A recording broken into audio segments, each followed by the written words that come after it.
What would you do if standing for your faith could cost you your life?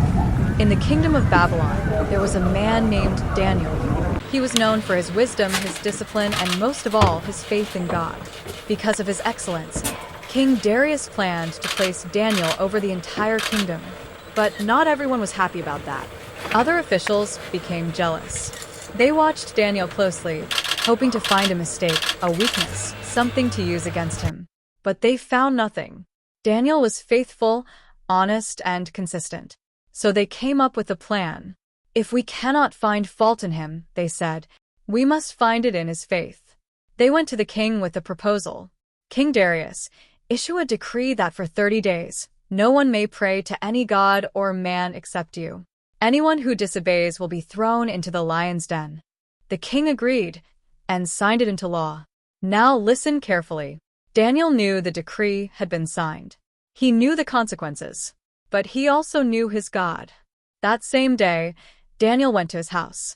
He opened his window just as he always did, and 3 times a day, he knelt down and prayed.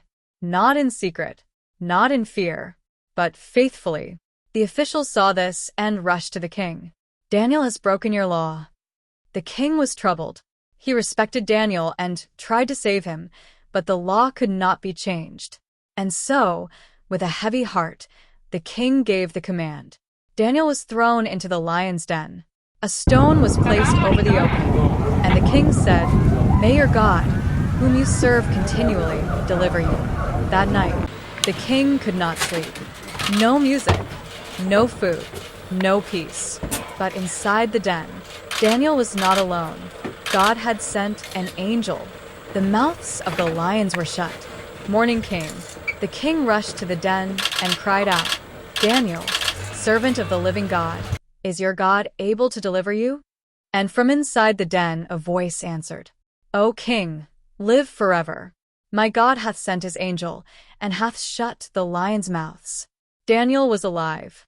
Not a single injury, not a single wound. He was lifted out of the den. And in that moment, everyone saw the power of the God Daniel trusted. So take a moment and think about this. Would you stay faithful, even when it's difficult, even when it costs you something?